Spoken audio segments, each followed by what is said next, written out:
Hello, folks. Once again, my name is Kyle Gatlin. I am the Partner Resource Manager with the Virginia Conservation Network, and welcome to our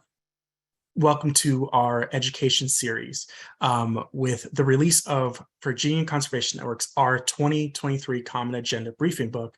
Virginia's environmental advocates and policymakers have access to our upcoming environmental policy goals. As with each year's agenda, the over 38 issue papers have been crafted by over 150 plus network partners.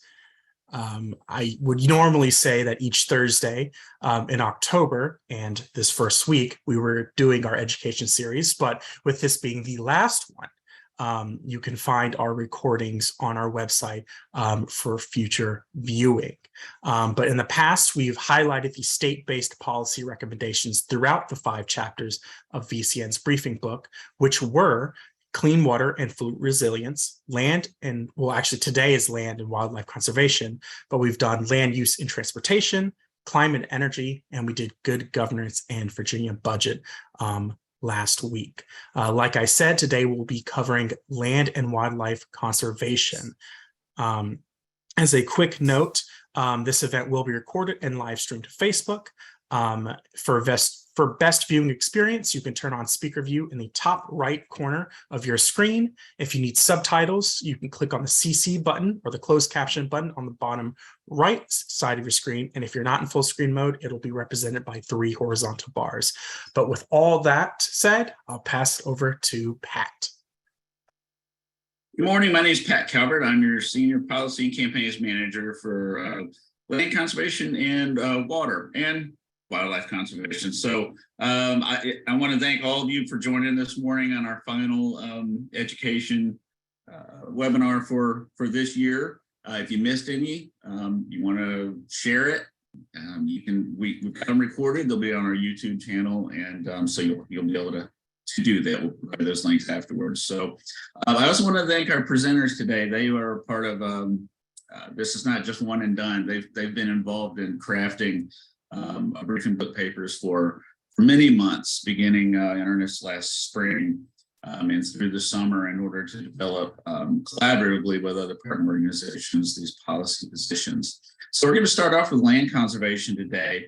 And then after each of the presenters on land conservation are complete, then we'll allow some time for some questions. I'll moderate those. I'll read those out to our presenters and ask that you just use the Q&A button down at the bottom of your screen to include any questions that you have. And if it's directed at a certain person, we can probably figure out who it's directed towards, but it never hurts to say this question is for whomever. Pardon me. So we're going to hop right into our land conservation section here. We're joined first by John Eustis of New River Land Trust, and really talking about something critical, our investments and putting our money where our mouth is on Virginia's land conservation. So without further ado, John.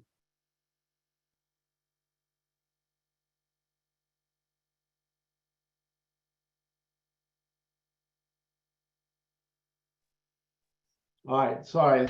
So yeah, my name is John Eustis. I'm the Executive Director of the New River Land Trust. And I had the pleasure of writing one of the sections for the Common Agenda with Nikki Robner of the Nature Conservancy. And our article is titled, Investing in Virginia's Heritage and Future. And we feel like Virginia has a wealth of conservation resources, both natural and cultural. And we think that Virginia is also a state of very conservation-minded folks. And we think that there's a lot of opportunities out there for conservation. And now is the time to take advantage of those. But we do face some challenges. You know, challenges include population growth. And also the growing popularity of outdoor recreation and nature-based experiences, which is a great thing. But I would say that, you know, we're not in many communities adequately providing the assets necessary for our Virginia citizens to enjoy those things that they're increasingly interested in doing. You know, along with population growth, There's a lot of development pressure, particularly in certain areas of the state.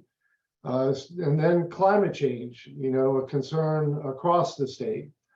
And then also something that should never be overlooked is historic inequities and how some of our citizens have been treated, based on things that shouldn't matter and how they're treated. And also in providing equal access to, outdoors and conservation resources to people. At the same time, it's certainly a challenge is that, we're losing a lot of our valuable land, whether it's ag land, forest land, just open spaces, places with habitat diversity. These places ensure the quality of our water, their habitat for wildlife. They provide capacity to sequester carbon to help address climate change concerns. And they're also certainly places for healthy outdoor uses by the people in Virginia. We think now is really the time to expand our conservation efforts to address the challenges of population growth, development, climate change, inequities, before they become overwhelming. But in order to address them, what we need in our policy sort of recommendations are largely based on funding. We've had inconsistent, inadequate funding over the years by the state. And we're in a period where there's unprecedented federal funding.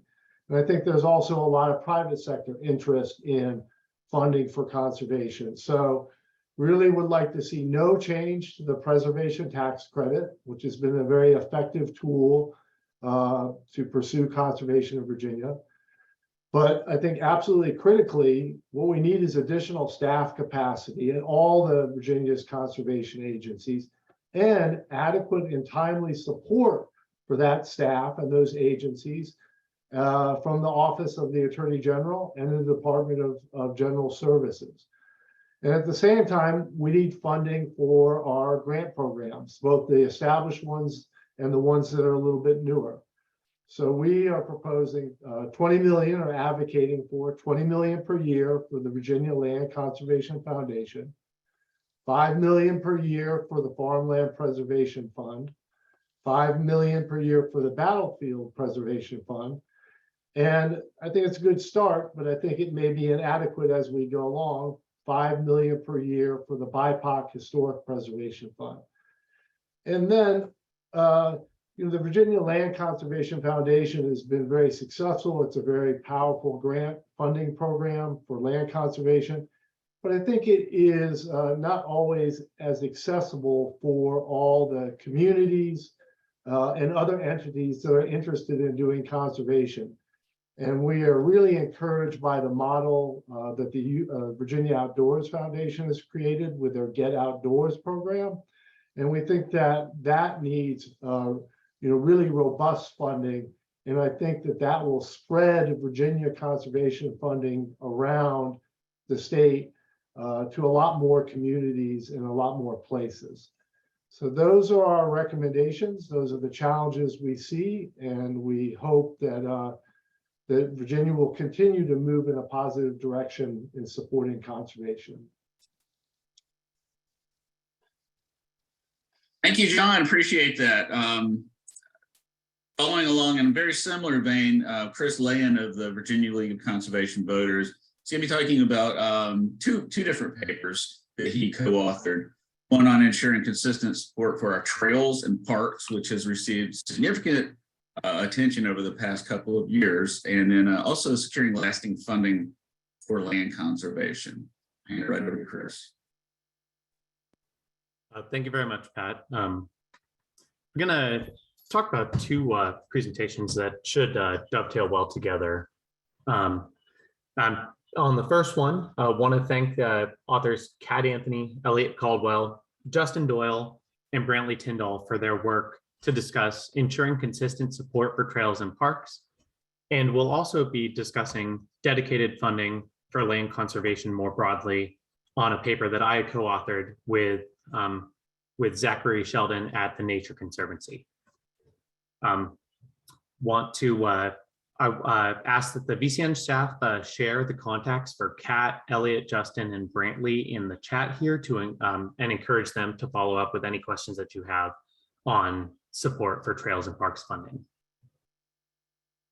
So when it comes to trails, parks, and green spaces and blue spaces, we know that they're essential for our communities to thrive and prosper as they create opportunities for outdoor recreation, improving public health, stimulating economic development, and providing key components of transportation networks.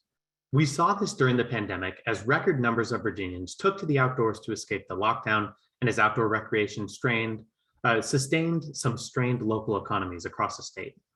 We know that access to outdoor space improves air quality, promotes physical activity, and improves mental health outcomes.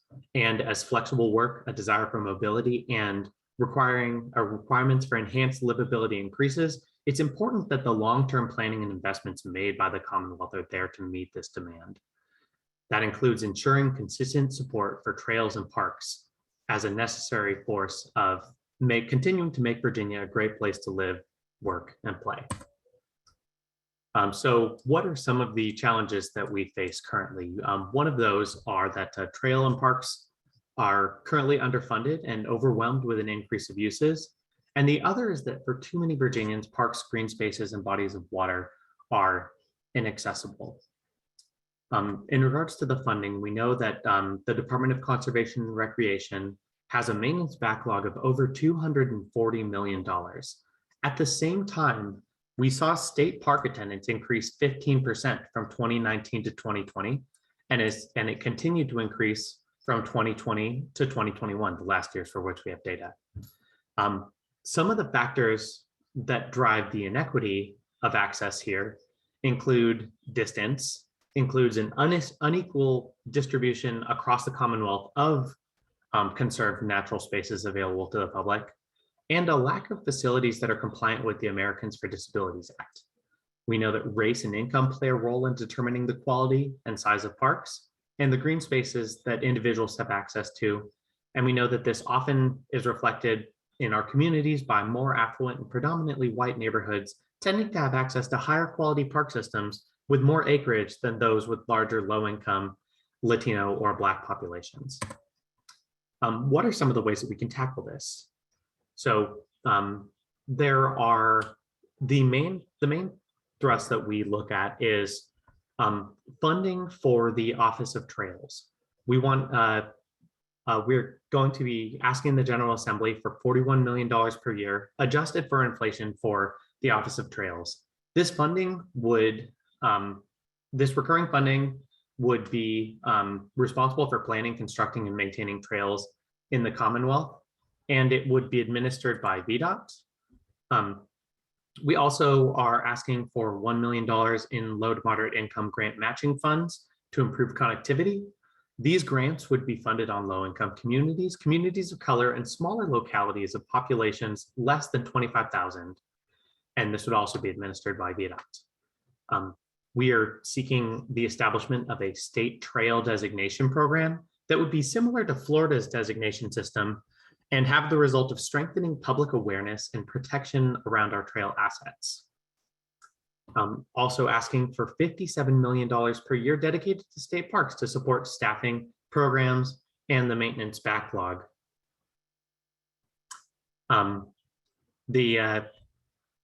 This would take a bite out of the maintenance backlog and is really important as Virginia has ambitious plans to expand state parks, and needing to address this current backlog has the potential of limiting future conservation opportunities.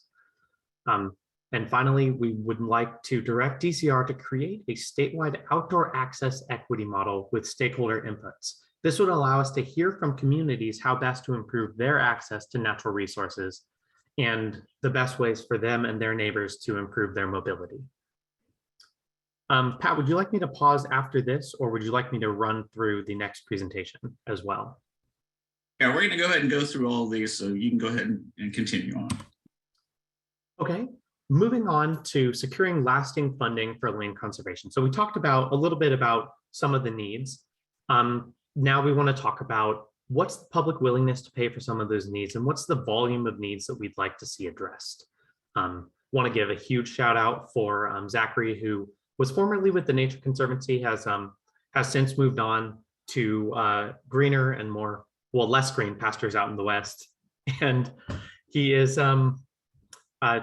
want to thank him right now for the work that he put into this. Any questions on this paper, please direct me. So what are some of the challenges that that face dedicated land preservation? John talked about some of those in his previous presentation. So we're not going to get too deeply into some of those pressures on the development side. But we do want to talk a little bit here about how Virginia funds natural resources at a much lower rate than in surrounding states. To give you an idea, in fiscal year 23, Maryland allocated $300 million for its open space program, more than double what Virginia has allocated over 2 years in its current budget for open space program, the Land Conservation Fund, the Farmland Preservation Fund, Battlefield Preservation Fund, the Black, Indigenous, and People of Color Preservation Fund, and funding for the State Trails Office. So this disparity occurred even with Virginia receiving record-setting revenue in the most recent budget cycle.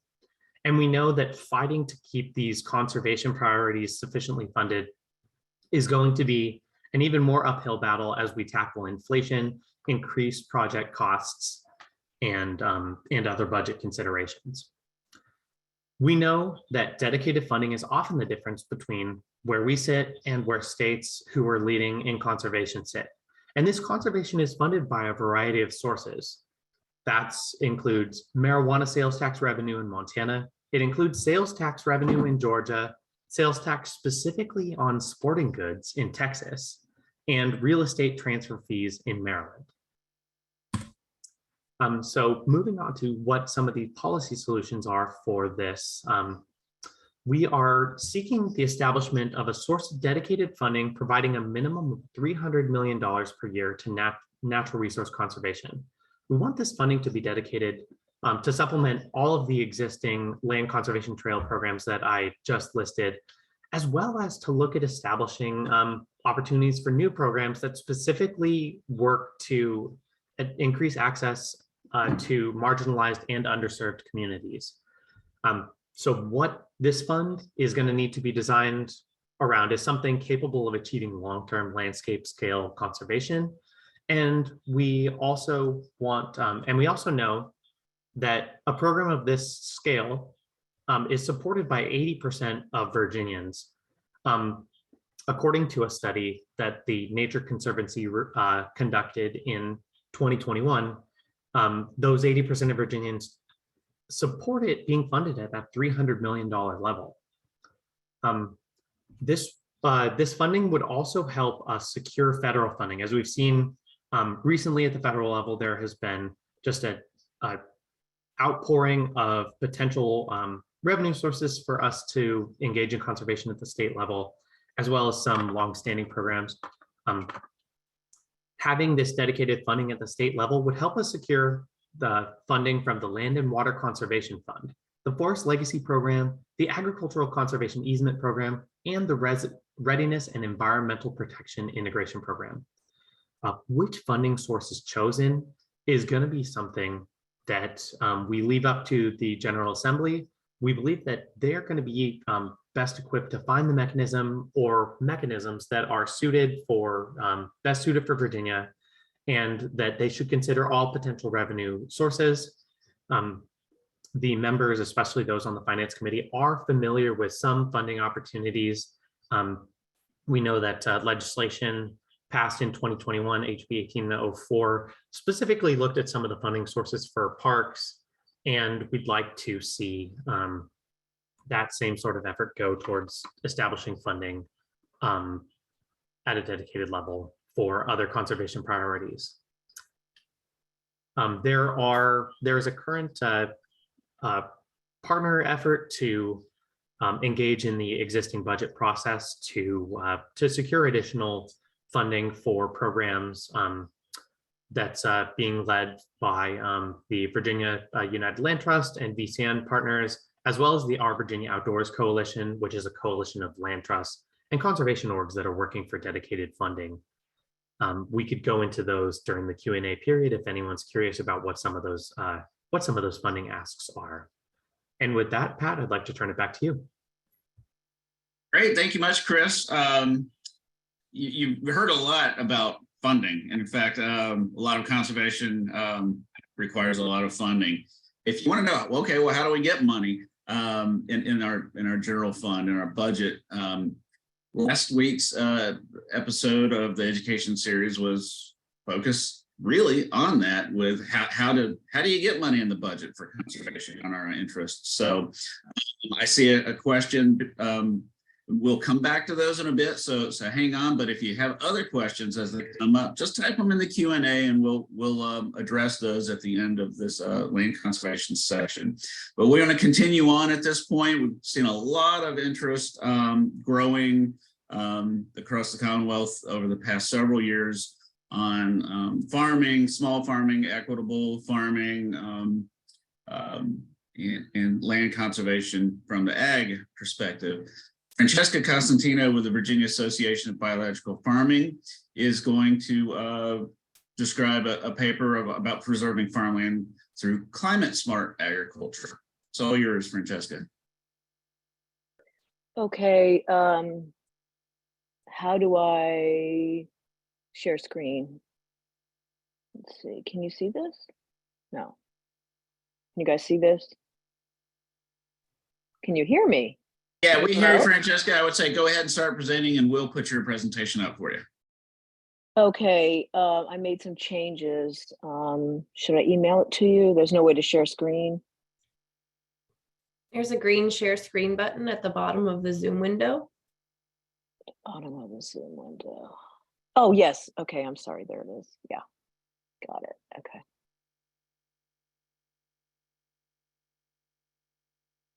Can you see this? I'm so sorry, guys. Hang on. We can't see it just yet. If you'd like to email Here, Lisa here, to wait, with them. wait. Oh, nope. There we go. Now we see. Yeah, Wait. I'm sorry. Thank you. Okay, sorry. Hello, everyone. Technically challenged, Francesca here. I'm presenting on preserving farmland through climate smart ag. This is co-written by Parker Edgelasto and Michael Kane and myself. And I want to just refer back to John Eustis started off with his general comments about, we're losing farmland and we need to do more to sequester carbon with our natural resources. So, this is agriculture is one way to do that. The challenges is our agricultural land is under threat, and our policy response is not on par with the conversion threat. And agricultural land is becoming more scarce and expensive. And the tools that we have to address, to preserve farmland, our purchase of development rights programs for localities, and programs to purchase ag conservation easements, they need more funding and greater flexibility. And the PDR program, we need to lower the cost and administrative burden for the localities. So the solution, we need to preserve farmland, but we also have to keep farmers farming, and we got to do that in a couple different ways. If we preserve farmland and promote high value, organic and climate smart commodities, this can keep the farmland in production, and it brings prosperity to farming communities and facilitates agriculture as a climate change solution. Organic, climate smart production are things like grass-fed, livestock production, cover crops. All of that are ways to sequester carbon in the soil and in plant material. Different strategies to preserve our farmland, embracing smart growth. This kind of tailors or dovetails with things that Stuart Schwartz works on for his Coalition for Smarter Growth. So to safeguard our farmland near our urban areas. So if we can control sprawl, we can also protect the farmland that's near our urban areas. And that is the most at-risk farmland. In Virginia, that's around the Beltway in Prince William County and around Richmond. We need to permanently protect agricultural land through easements and PDR and things like that. We need to advance smart solar that doesn't displace our prime farmland, enhance farmland access, and create high value opportunities for new farmers. This organic, climate smart, these are high value production opportunities that allow farmers to make a living off farmland. So our policy solutions, there's some cost and no cost options. It would be very useful to have a statewide goal for farmland protection and a farmland protection plan. As far as some funding goals, $2 million to VLCF for farmland preservation, $5 million to Virginia Farmland Preservation Fund for purchase of PDR, and match for federal programs for ag and conservation each year. Lower the PDR program match to 25%, allow nonprofit land trusts to hold easements. Sometimes the localities are having a hard time participating in these programs, and that would address those. $500,000 each year through the Office of Farmland Preservation to help localities frame PDR ordinances and help advise on best local zoning practices for preserving farmland in situations of low density residential land use. This is the farmland that is near urban areas that is slowly being cut up into patchworks by data centers and other things. And once that happens, farm supply stores start leaving, farmers no longer feel welcome, and we lose that farmland. $10 million for a small meat processing fund with federal recovery funding, if we can find any of that. $250,000 a year for aphid infrastructure program, and $250,000 for technical assistance and grants for a new VDAX program for small and underserved farms to transition to higher value production yearly. And I will post the link to the paper and my contact information in the chat, and let me know if you have any questions. Also, if this calls to you and you would like to be involved in the advocacy and outreach effort to legislators, please let me know. Thanks, Francesca. And thanks to all presenters so far. We will, just to remind folks who may have hopped on late, any questions for our presenters? Be sure to use the Q&A feature down below, and we will get to those after our next presentation, who happens to be Max Hokit with American Battlefield Trust on protecting our historic and cultural resources in Virginia. It's all yours, Max. Hey there, folks. I'm trying to get my screen sharing, although I'm still just getting the host disabled screen sharing message. I'm joining from 2 devices for whoever's doing the tech, if that's maybe causing a question or problem. I can send the link off to someone though, if that's just going to be easier. It's just 3 slides.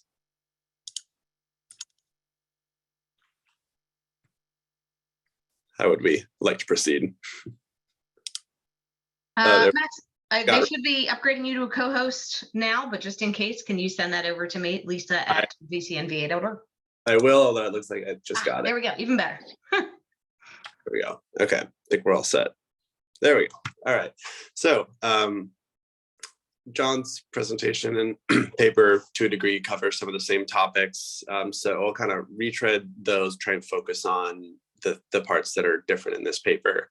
But as introduced, my name is Max Hokit. I work for the American Battlefield Trust, doing state and local government affairs, primarily in Virginia, and wrote this paper along with Elizabeth Castellani from Preservation Virginia.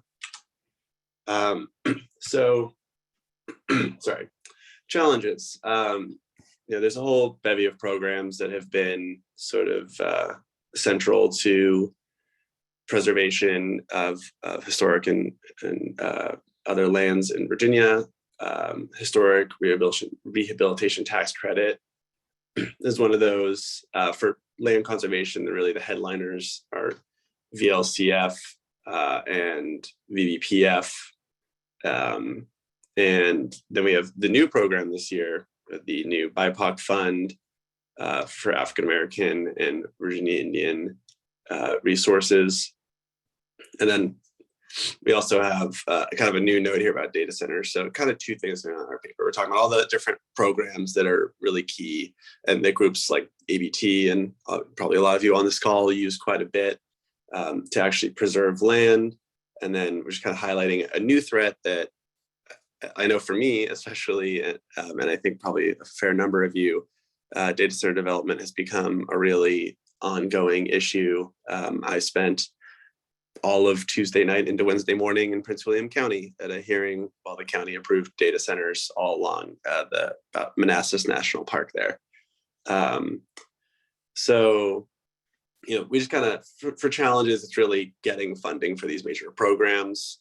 And the asks were the same, between John's paper and our own. So it's basically VLCF 20 million, 5 million for VBPF.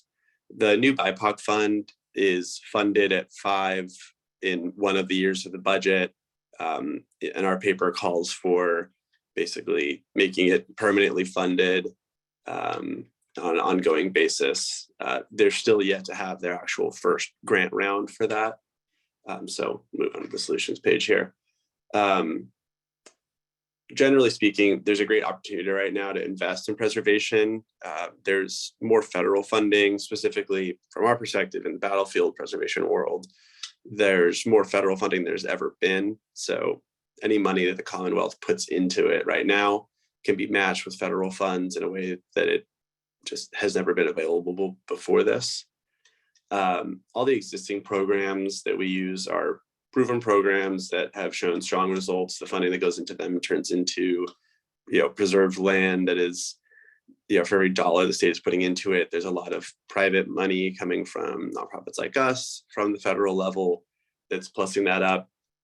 And the new BIPOC fund really should be, when it's up and running, will provide funding directly to preservation efforts that have been overlooked routinely and systemically. So I think we're all really excited to see how that goes. I know I recently heard Wendy from DHR kind of talking about the Department of Historic Resources, talking about how they're going through the process to get that fund up and running. There's obviously a lot that goes with standing up a new grant fund. So I think there's still some maybe input to be had from groups like us about actual process, but we'll see how that first grant round goes. And then with data centers, we wanted to mention in here, I think we're still kind of at a point where we need to figure out what the best way to have the state involved in this. It's really a local issue for the most part. It's a county zoning issue often, but we think the state has a role here. It could be something similar to the solar siting bill we saw, but I think it's something that we at least want to make sure that legislators are aware that this is a big problem all of a sudden. Data centers are a reality of the 21st century. We're not trying to tell people they can't be anywhere, but there's a right way to do it. And too often we're seeing that these counties are, seeing dollar signs at a time where there's worried about finances, and there's a lot of money moving around there, but they can be done in better and worse ways, and they need to be the county governments have not yet really stood up to be the ones to make sure these things are being done in a responsible manner. So yeah, that's kind of like all different things going on there, but I guess the takeaway, excited for the new BIPOC fund and see where that goes. Thank you, Max. Appreciate the time. Presenters, please hang on because I've got a few questions here in the chat box, and I'm gonna ask y'all to hang on and answer some of these, if you will, before we move on to the next section. So first off, got a question from Patrick Cody, and is the proposed $300 million of dedicated funding intended to fund existing programs? Patrick, I'm sorry, Krista, I presume that might be for you. Yeah, happy to touch on that. So it's a mix of both existing and additional. So it can be things like the Land Conservation Foundation, the Farmland Preservation Fund, Battlefield Preservation Fund, and the BIPOC Fund, because currently the BIPOC Fund is only funded in fiscal year 23. So this would be it would be able to fund future allocations there. It could also fund new programs like the Virginia Outdoor Foundation's Get Outdoors program, which would essentially provide grants for projects to provide equitable access to safe open space. It'd be available to small rural communities as well as urban localities and nonprofit organizations. It would also go to multi-use trail maintenance, to DCR funding for state parks. So, there's really the volume of need is understood to be 300 million. Where exactly all of that gets allocated is really going to be a continuing conversation with the General Assembly. Anybody else want to add any more? All right. Scott asked a question, says land conservation preserves land use, but does not prevent trees from being cut down. Off that out there. And then I'll say, he continues on that, are there any initiatives to extend land conservation to also preserve trees from being harvested? Imagine we have some folks on here that might be able to address that. Sean or Chris, either of you want to take a stab? Yeah, the only group that I know that's sort of actively trying to do that sort of thing, and I think that's a complex sort of issue, is the 500-year Forest Foundation. It does not, they haven't done a lot of projects, and I think there's been some mixed success there. I think, preserving forests is certainly an important issue. We've done a couple projects with pipeline mitigation money that prohibited some timber harvest. But besides that, I can't really speak to that. I think, it depends on who you talk to about whether forests should be managed in some sort of way or not. So that's a tricky issue, and it's too bad we don't have someone maybe from Virginia Department of Forestry on, and then someone from a more, very progressive sort of environmental leaning stance on that maybe could address that more thoroughly. Yeah, thanks, John. It sort of extend from the policy paper you wrote, but probably DO, Department of Forestry, might be a good organization to reach out to the state agency. Question here in specifics on Virginia Land Conservation Fund, or VLCF for short. This is again from Patrick Cody. He asked, why has VLCF had difficulty reaching the $20 million goal? Also goes to ask, how have we made the case? And then what is the annual demand for VLCF? Sorry. I'll leave this. I don't know if anybody has necessarily what the annual demand is right on hand, but I'll open this one up to anyone.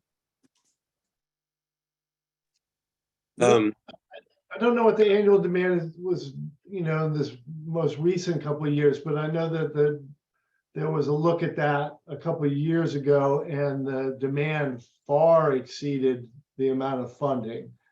So I think it's been a struggle to sort of get it to where it has been, which it's been, 12, 15 million.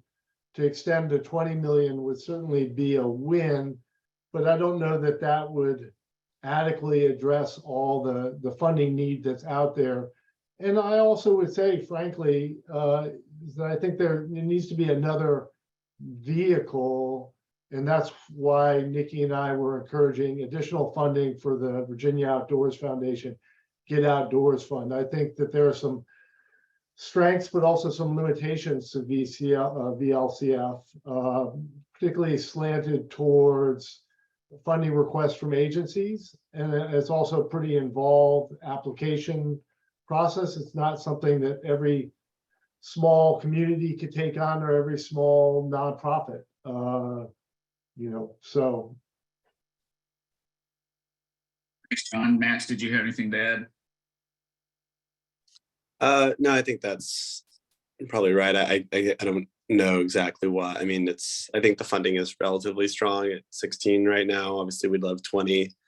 I wish I had the answer of why it hasn't gotten up there. And if I knew, maybe I'd be better at this, but we'll advocate to try and get it there. Yeah, You know, well, also from Chris's paper, I mean, obviously there's been a lack of funding, you know, across the board for conservation initiatives in Virginia. And so, you know, I think that paper talking about dedicated funding at a much higher level, you know, is the message, you know, is the answer, is that's what we need.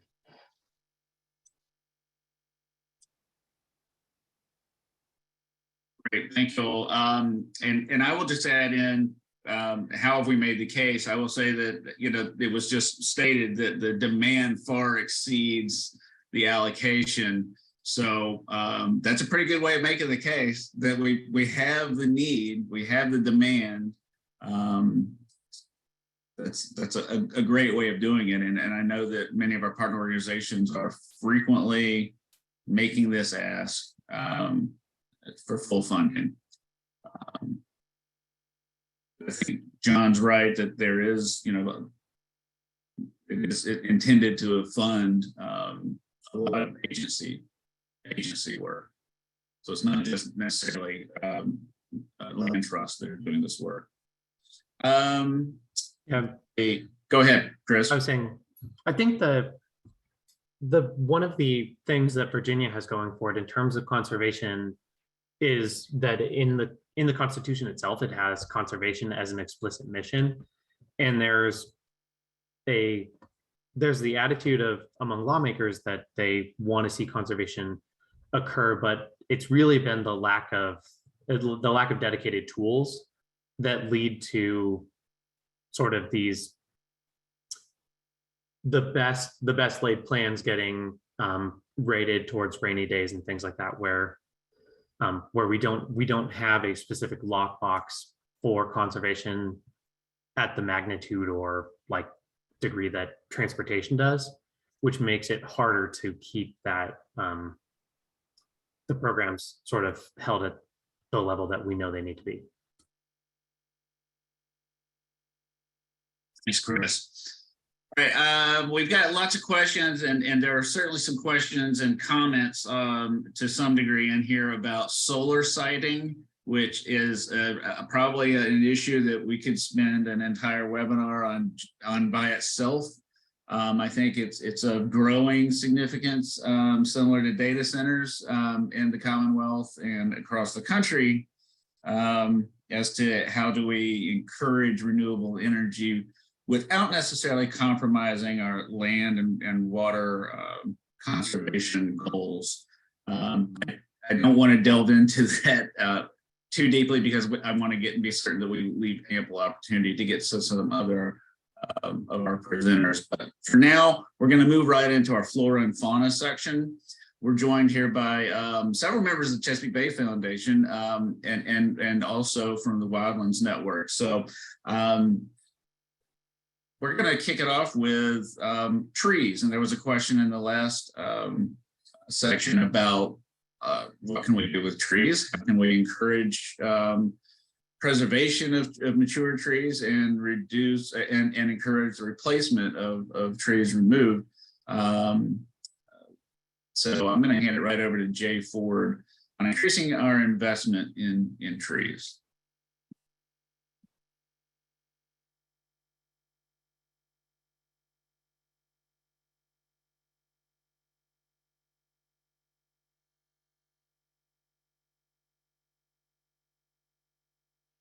And you are muted, Jay. All right, let's try that again. I am Jay Ford with Chesapeake Bay Foundation. I'm our Virginia policy and grassroots advisor. And as you will see, I am not one of the listed authors here. I'm just a big fan of trees. And so I'm really happy to talk with you all today about some of the challenges that we face and also some of the potential policy solutions that may come to the fore in the 2023 session. I love talking about trees because they're amazing. If you are on this presentation, you're probably in the same circles where every other day you learn another thing that trees can do. They can talk to each other. They can talk to mushrooms. They tie our soil together. They help us with climate change. They really are pretty incredible. But it's also a topic that makes me very frustrated because, again, if you're in this space, there's no way you haven't spent your whole life aware of the not just importance of trees, but the importance of avoiding deforestation and holding on to our canopy. You probably read the Lorax. If you're lucky, you got to watch Captain Planet. And I think we all can appreciate that cinematic masterpiece that was Fern Gully. There's really no excuse for not understanding the importance of trees. And yet we continue to go backwards in this arena. And so I'm going to talk a little bit about the whys and also some of the things they're doing for us, why it's so important. So first of all, trees are superheroes. For us in the Bay world, they hold on to nutrients, they hold on to sediments, they keep things in place. They provide shade to keep our energy costs down. In urban environments, areas without trees, these heat islands can be as much as 16 degrees warmer than parts of the same city that happen to have trees. That is massive difference between those two areas. They also sequester atmospheric carbon to the tune of around 866 million tons per year. That's roughly 16% of the US's annual carbon emissions. Here in Virginia, DOF thinks that number might be closer to 20% of our state emissions. So they are doing incredible work in terms of locking up carbon. They're doing that despite canopy numbers going the wrong direction. So just imagine what they could do were we to actually start growing this number or stemming the loss. Additionally, or in addition to helping lock up carbon that's driving climate change, they are also helping us respond to climate change by slowing down water, helping absorb flood and sea level rise impacts, and as I already mentioned, helping to mitigate heat island impacts as well. And then, as we all know, we need our woods because that's where a lot of our critters live. In many instances, that's really the only place they can live. So what is driving forest loss? Well, the main issue is still development. We're continuing to grow. And as we'll discuss briefly, Virginia is a Dillon Rule state, so even localities that really want to hold on to trees during the development, some localities have adopted canopy goals of 40% or higher, but their hands are tied because they are dependent upon the General Assembly to give them approval to require replacement for trees that are coming down during development. As has already been discussed both by Pat and in the question section, the competing environmental goods. Virginia has the wonderful Clean Economy Act goals to get us to carbon neutral. Solar is a critical part of that portfolio as we move in that direction, but we do have to find the proper balance between how we're getting utility scale solar on the ground and making sure it's not coming at the cost of another sector. All of these goods are equally important for us here in Virginia, and so to achieve them all, we're hopeful in the coming months and years that we're going to work out a more balanced strategy for how utility scale will be implemented and how we can offset some of these impacts to forest canopy. Finally, climate change. We are the coastal communities. They have things known as ghost forest. We're seeing water coming in more and more often. So that increased salinity is also helping drive canopy loss, particularly in coastal areas. So what can we do? First of all, there was a piece of legislation last year. Part of it caught a reenactment clause, which means the legislature has to vote on it again. This bill, SB 537, would provide additional authority to localities to replace lost canopy. Again, we have some localities that are clamoring for their ability to require tree replacement or that trees stay in place during development, and that is a critical piece in order to increase or stem the loss of forest canopy in Virginia. We're also asking for $4 million per year for the Virginia Department of Forestry trees for clean water and $3 million for the urban and community forestry grants. These are both critical. They help localities to develop, address heat islands, do tree canopy assessments, develop their forestry plans. They also can provide grants for localities, faith-based organizations, and NGOs to replace canopy through tree giveaways, plantings, maintenance, and more. So really essential funds to help get more trees on the ground in particularly urban areas, but really statewide. Another item is accelerate DEQ's efforts to establish a fourth land cover type and stormwater best management practice for tree planting. So this really would encourage developers to leave trees in place if they were able to get stormwater credits for those trees. Right now, they may even have a disincentive sometimes to leave trees in place because they have to install a stormwater BMP. So getting a stormwater credit for leaving the trees in place would be super helpful.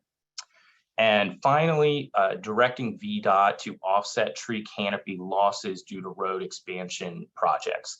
I think many people have sort of wrung their hands when they see a new highway go in, then every single tree comes down, and then there's no trees in the median.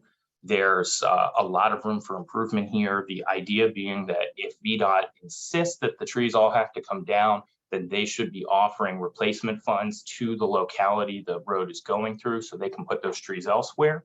And if workable, they should try and take advantage of the medians as well, as it has stormwater and quality of life benefits. So lots happening in the tree space, and lots more to come in the next session. Thanks, Jay. Appreciate all that. And your colleagues will be joining shortly, Chris Moore and Joe Wood. But first, we're going to hop into something that an issue that I'm been working with our partners at Wild Virginia and Wildlands Network on for the past several years, and has been intriguing, kind of fun, bipartisan. It's been pretty great. So Erin Sito is joining us to discuss how to for Virginia can best invest in our wildlife crossings and encourage habitat connectivity. Thanks, Erin. Yeah, I'm happy to be here. Also a member of the Fern Gully and Captain Planet generation. So really appreciate Jay's presentation. Can everybody see the full screen? Okay. Well, as Pat said, my name is Erin Sito. I'm the U.S. Public Policy Director with Wildlands Network, as well as a member of the Virginia Safe Wildlife Corridors Collaborative. And my co-authors and I wrote the Investing in Wildlife Crossings and Habitat Connectivity piece for the Virginia Conservation Network briefing book because of all the issues that roads and other linear infrastructure create for wildlife. So wildlife need to be able to move to find food, water, genetically diverse mates, and to be able to adapt to climate change. And at this point in time, roads have been impeding that movement for quite some time. So roads, which can lead to biodiversity loss, which is becoming a huge problem, right on par with climate change. And roads create this issue because they fragment these large core habitats into smaller habitats. And when that happens, genetic dispersal decreases, which can affect the genetic robustness of a species. And over time, it negatively impacts their ability to survive in the long term. And another big part of why roads can lead to biodiversity loss is the wildlife vehicle collisions themselves. So according to the US DOT, 365 million animals are killed on our roadways nationwide every single year, which number-wise is more than the entire US population. In addition to the loss of biodiversity and wildlife, these wildlife vehicle collisions are also just very expensive. Nationally, the associated costs of vehicle repair, medical treatment, towing, law enforcement, carcass removal, and the monetary value of the animals themselves, it all amounted to $8.4 billion per year in costs for taxpayers and agency folks. And that figure does not even consider the cost associated with biodiversity loss. So in Virginia, as you can see on the screen, we have over 70,000 miles of roads that carve Virginia's land up into different pieces, which impedes wildlife movement. And we're trying to get at that issue by implementing wildlife crossings. So where we are now, Virginia luckily has been a leader in this space as far as eastern states go. We passed legislation in 2020 and in 2021, which tasked our agencies with creating a wildlife corridor action plan, which is due out in January of 2023. The plan will highlight where wildlife vehicle collision hotspots are and where mitigation on these roadways is likely needed. The challenge that we're facing still is that state agencies don't necessarily have the monetary or staff resources to implement the recommendations that are coming out as part of this plan. Again, like another group talking about funding, but wildlife crossings can be expensive. However, if they're cited correctly, they can often end up paying for themselves over time. And to provide the perfect example, we've already shown in Virginia that we can recuperate costs. Virginia Department of Transportation added fencing to existing culverts along I-64 to direct wildlife under the roadway and through those culverts instead of getting them on the road where they could get hit by cars. The crash reduction at each site as a result of that project resulted in a savings of $2.3 million per site. So Virginia recuperated its fencing costs for that project in just under 2 years. In addition to that, and the cost saved, there's also just a huge opportunity right now for states to tap into dollars made available through the Infrastructure Investment and Jobs Act. There are at least 15 either new or existing U.S. federal highways programs that can now provide federal funding for wildlife crossing infrastructure as a result of the IIJA. One of those programs includes the new Wildlife Crossing Pilot Program, which will direct $350 million over 5 years to help states and tribes fund crossings. So, as you can see, part of our policy plan for 2023 is to request that the state invest $5 million to leverage up to $20 million in federal dollars to implement wildlife crossings. Many of the federal programs that I just quickly spoke about on the last slide require a state match, where states have to provide at least 20%.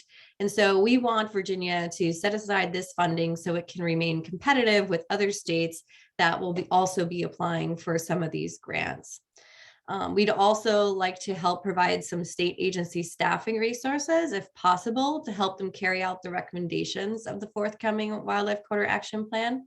And we also can't forget about the amphibian and aquatic organism passage. That's a huge part of connectivity and wildlife crossings as well, is just making sure that there are policies in place that require the agencies to determine how they can improve a project when they are either replacing or repairing a project to improve fish passage and aquatic organism passage. So those are our 3 policy solutions, and I'm happy to answer any questions about any of that.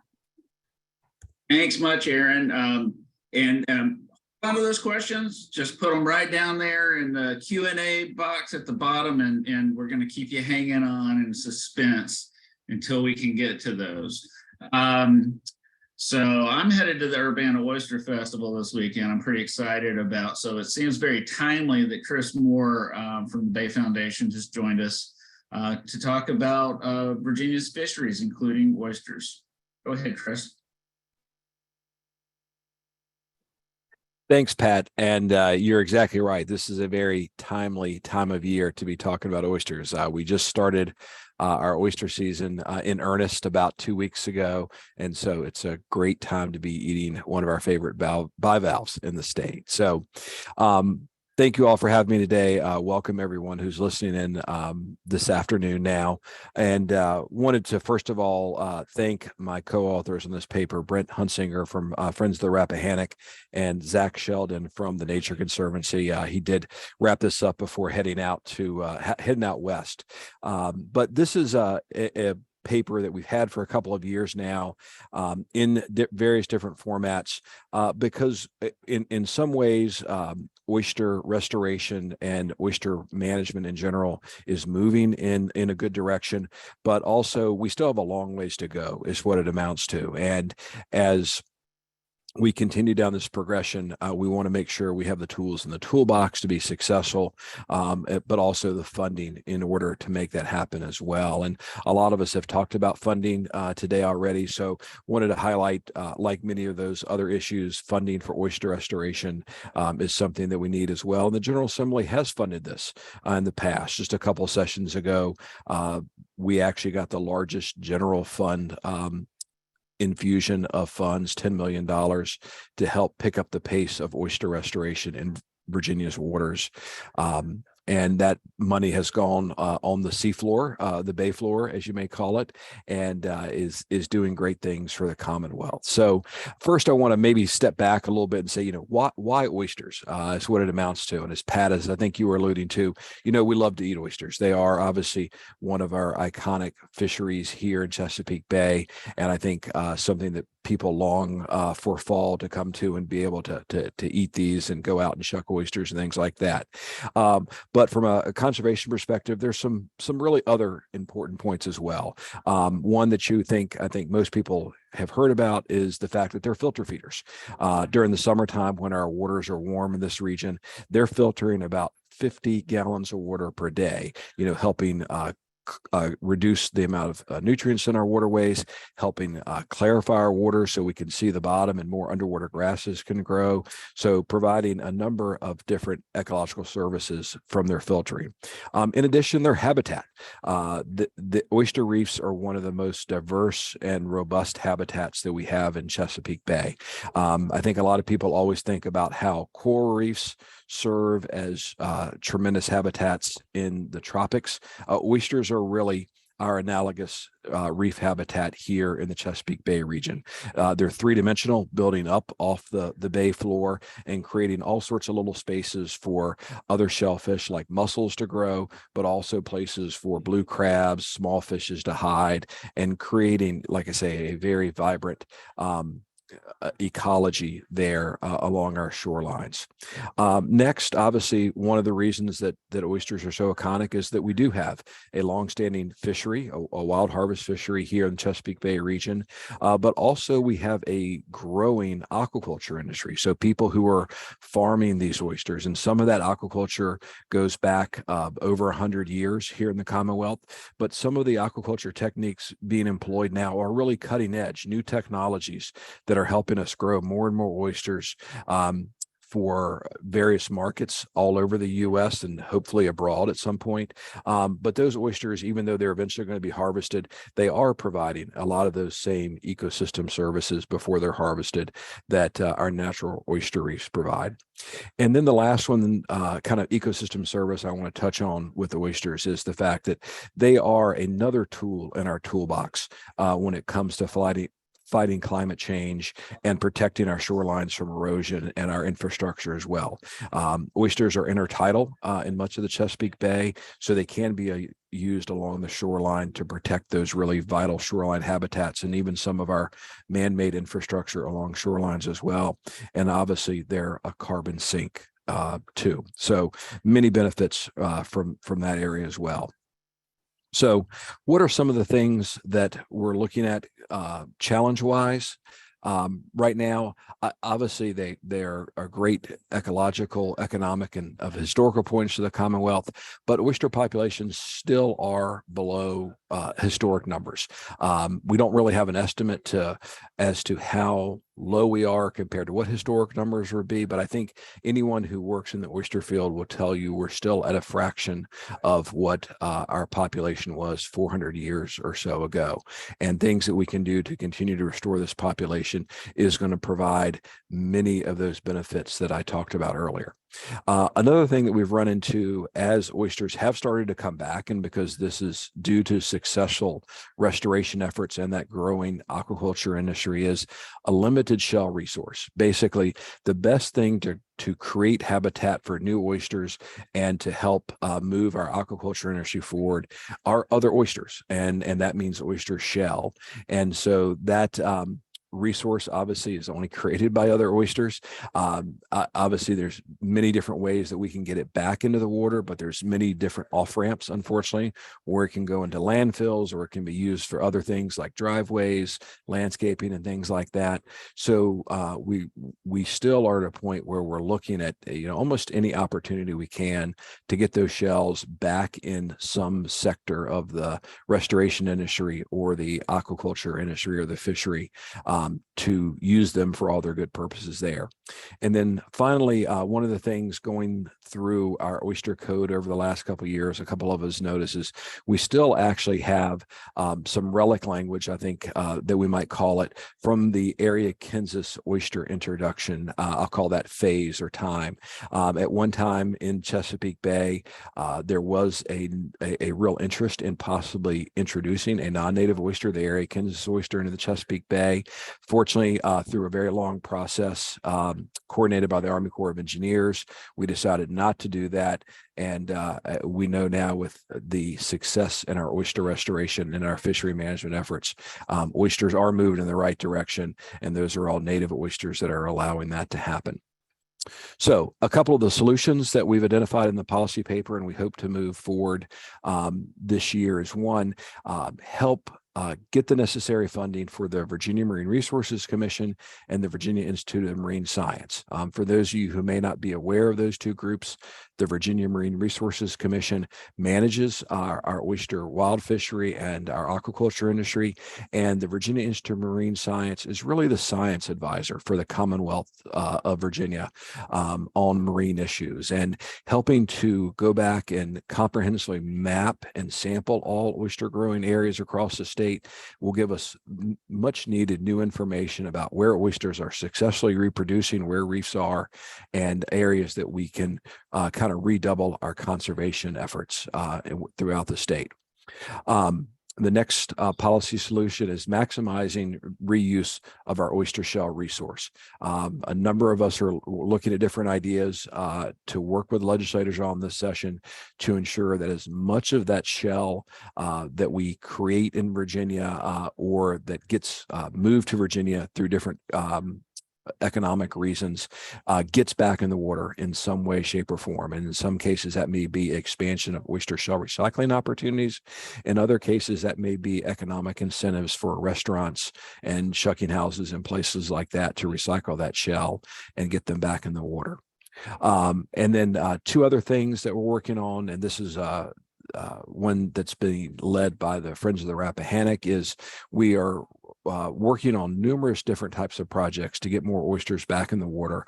And there have been a number of permitting delays in some of those projects. And so working with our legislator and our regulators to ensure that we can timely and effectively get restoration projects on the ground is another hopeful path forward to increase the pace of oyster restoration.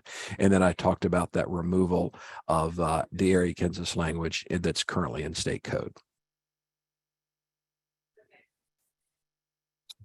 All right, Pat. So I'm going to move on to fisheries unless you want to ask a clarifying question or anything like that. Okay, great. All right. Great. Well, good. So this is actually a new paper this year that, again, co-authors on Brent Hunsinger from Friends of the Rappahannock and Erin Riley from the James River Association. And this paper really serves to get at some of the issues that really are, unfortunately, either have come up as a result of population estimates of our most iconic fishery in Chesapeake Bay, the blue crab, but also some work that folks like the James River Association and others have been doing for many years to try to reduce the unintended mortality of many of our fish species that are located in our river systems where we also have power plants. And as many of you all on this call know, our power plants in a lot of cases cases need a tremendous amount of water in order to function safely and effectively. And in getting that water, they tend to almost always pull it from our large Western Shore rivers. And when you're pulling that much water out of a river to cool a facility such as that, you unfortunately end up pulling a lot of critters, including fish. They get impinged in that system and unfortunately perish. And a lot of those species that we're worried about in these cases are species like striped bass that you see here, American shad, river herring, species that we have very robust management plans for right now and that we're trying very, very hard to restore right now. So a couple of the challenges.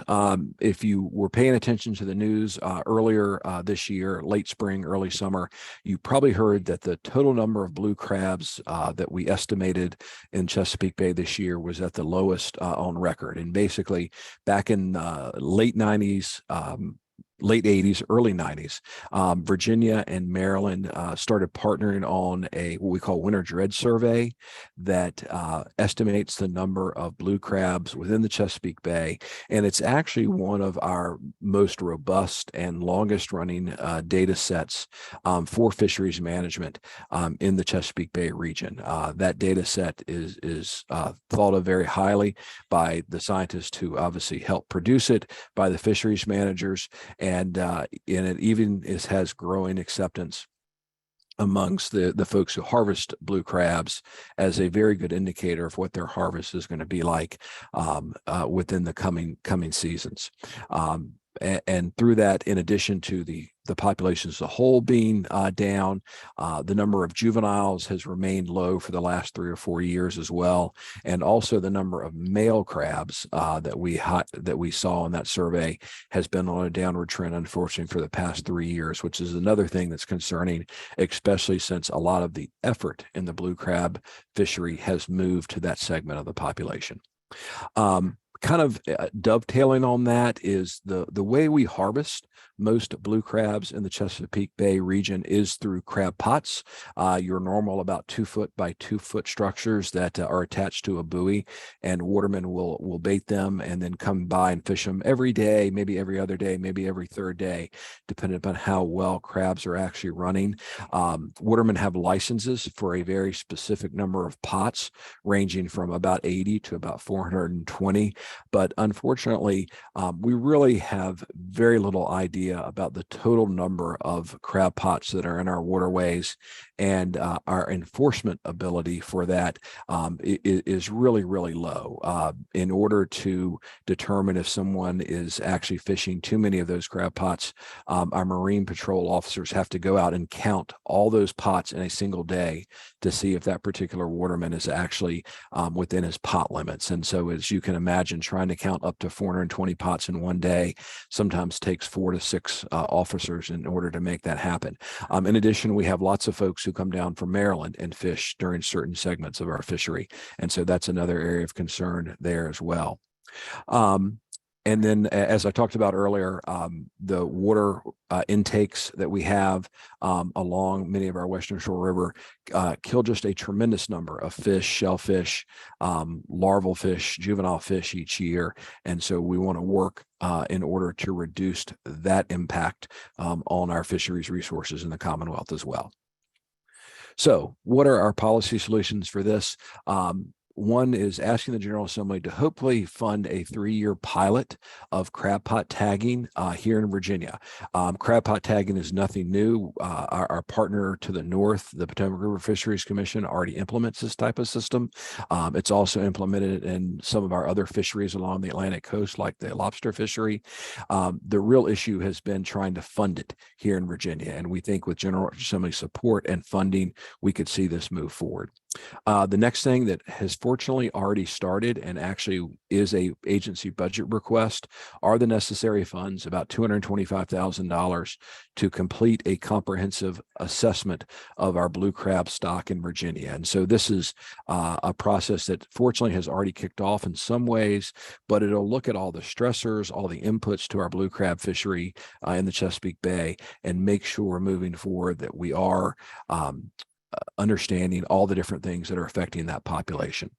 And then the last there is requiring DEQ to enforce all of our 316B regulations for our cooling water intakes along our rivers to reduce their impacts on our fisheries resources in the Commonwealth.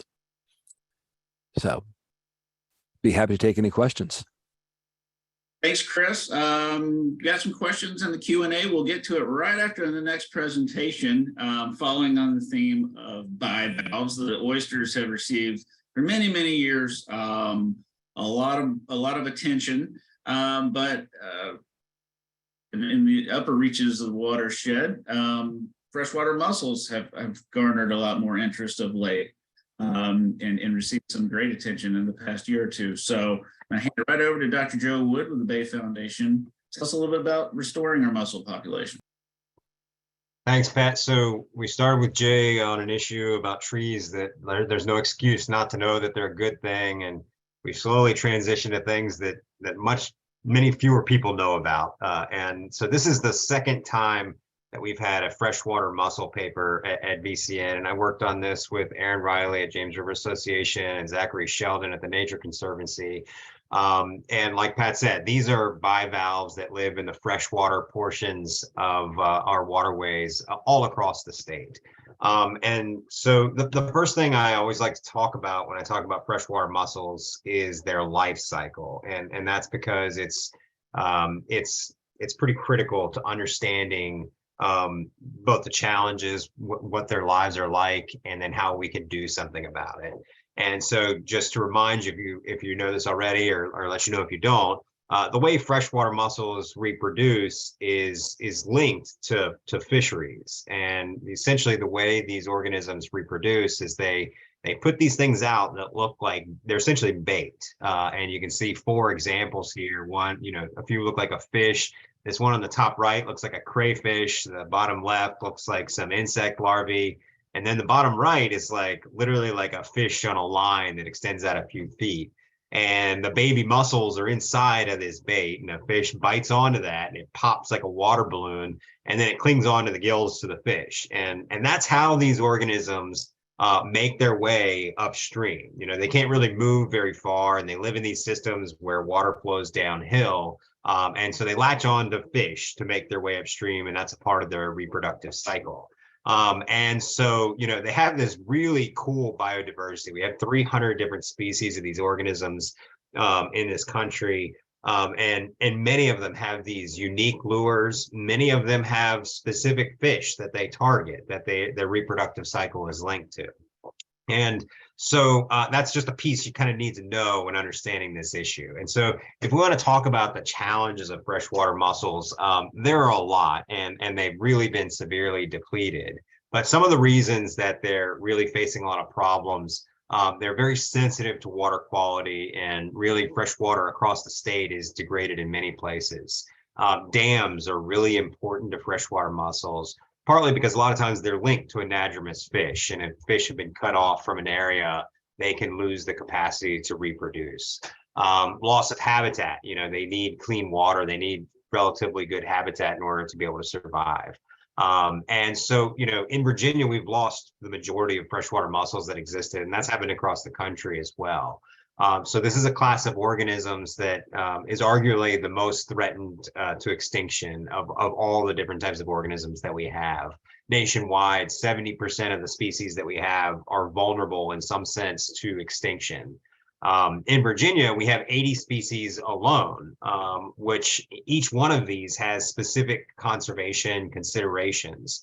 The way you go about restoring freshwater mussels is dependent on their life cycle, what fisheries they're linked to, and then potentially making baby mussels. And so the process of growing baby mussels requires you to deal with this life cycle. And at hatcheries across the state, they essentially simulate this process where they take pregnant mussels and they link them with the appropriate fisheries, and they can generate baby mussels. But that's a really complicated process that is really complex due to that number of species as well.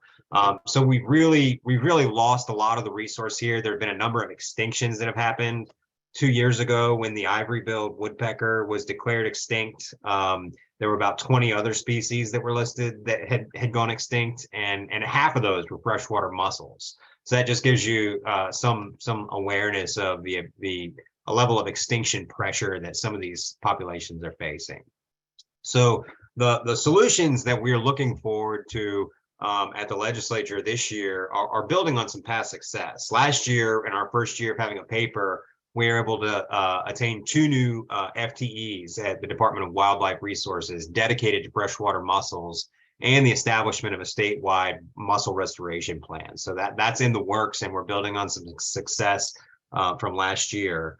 For this year, there are 2 main asks. The first is an ask for a $5 million investment in the Buller Hatchery in southwestern Virginia to support the Clinch River.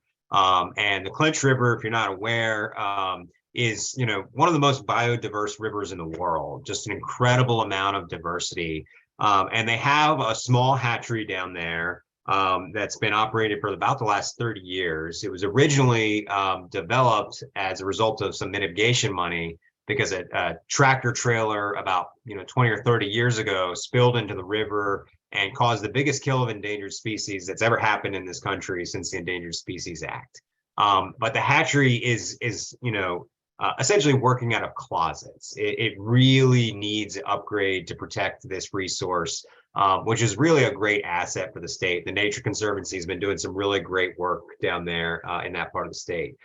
So the first ask is some dollars related to upgrading that facility and expanding it. The second is some funding to support restoration projects, including some work at the Virginia Fisheries and Aquatic Wildlife Center, also known as Harrison Lake, just east of Richmond, the VFAWC. And so there's funding needed to adopt some restoration practices, but also to expand the operations that happen there. Right now, they produce about 1 million mussels a year. And they have a proposed expansion that would increase that by about 50 to 75%, which could really expand our ability to do restoration work on freshwater mussels in the eastern half of the state. And so that's what we're looking for at the legislature this year, and happy to switch into question mode now. Thanks, Joe. Appreciate all that. All right, folks, that is the end of our presentations, but it's the beginning of a Q&A for our flora and fauna section. So please, any questions you got, put them right down in the Q&A feature at the bottom. Right now, we've got a question from John Reeves in Rockingham County. Chris, I think this one's going to be for you. And I know that you don't have a political magic ball here, but he's asking how many more years before oyster farming can be encouraged via nutrient offsets and credits. It says the overall costs for the net nitrogen or phosphorus reductions in stormwater projects are rising to large numbers, and that credits should or could help oyster farming and oyster farmers in Virginia. Well, the great answer to that question is in Virginia, we've been able to actually do it for about 4.5 years now. Aquaculture was approved as a best management practice through the Chesapeake Bay program, like I say, 4, maybe 5 years ago. The COVID time warp still throws me off a little bit from time to time, but aquaculture operations can do that now. Oyster aquaculture operations can. Later this year, likely, the Chesapeake Bay program is going to release a second report on using oysters for nutrient credits, and that will be a little bit larger report that will talk about some of the restoration practices that go on throughout the Chesapeake Bay region that could also be used to generate credits. And I'll try to put the link to that report in the to the first report that has been completed in the chat here in just a second, Pat. Thanks. And you said the second report should be released this year? The draft is probably going to be released before the end of the year. Yes. Right. It's been about 5 years in the making, but I think we're finally going to get it out the door. All right. No crystal ball needed. Yeah. Information. Well, folks, I'm seeing no more questions, which means y'all did a thorough job. Everybody understands what's at stake, what kind of opportunities lie ahead. This recording will be, posted later. But without further ado, I'm going to hand it Well, I want to thank all of you for showing up, first of all, and then also thank all of our presenters if you need to hop off. I'm going to hand it right back over to Andrew. Hey, everybody. Thank you so much to our speakers and everybody who joined us today. Really appreciate your time and attention. Just want to call attention to a few things that we have coming down the track to for folks to get engaged with environmental and conservation advocacy. So first thing that I would love to plug is our VCN General Assembly preview, which will be happening December 3rd from 9 to 12. You can take a look at our registration link here that I'm going to post in the chat. Register here. It's for folks all over for Virginia. We're going to have some experts and professionals in the field come on and chat about what we can expect is going to come down the line during the upcoming General Assembly. That'll be about the first half. The second half will be an in-person event at locations hosted by some of our great regional hosts. Gives you an opportunity to network with your neighbors, local activists, and hear about the issues that will be affecting your local communities. And those discussions will be held by our regional host there. So take a look, see if you can find one that's happening in your area. Would love to see you there. The second thing that I would want to plug to you all just really quickly is on our website here, vcnva.org, on our Take Action section. We have a ton of great advocacy resources for you to download, to disseminate amongst your own networks. Anything you need to know about citizen lobbying, communications, how to get involved with local actions. This is a great portion of our website to check out. And finally, just a final plug for the election coming up next Tuesday. Believe it or not, we are already here. So if you have not already registered to vote, you're actually able to register to vote in person on election day. That's going to be November 8th. And I would highly encourage, if you have not already voted, to get out and vote. With that, I will hand things back over to Kyle. But once again, thanks to our speakers and everybody for coming today. Really great seeing everybody. Hi, folks, and thank you, Andrew, and thank you to our speakers, and thank you to Pat, and thank you to our logistics team behind the scenes. We really appreciate y'all's work, and I want to thank you, participants, for coming out to our education series. Just again, once again, plugging our General Assembly preview. Again, that is December 3rd, 9 a.m. to 12 p.m. You can go on our website to register. Registration is up, and you can join one of our regional watch parties listed here. You can also, if there's not a regional watch party near you, or you don't want to attend one, you can also attend virtually. And if you're interested in your own regional watch party, please reach out to us and we can help facilitate that as well. But once again, that is December 3rd, 9 a.m. to 12 p.m. That is a Saturday for our General Assembly preview. I hope y'all have a great rest of your week, and thank you for joining us for our education series. Have a great day. Bye-bye.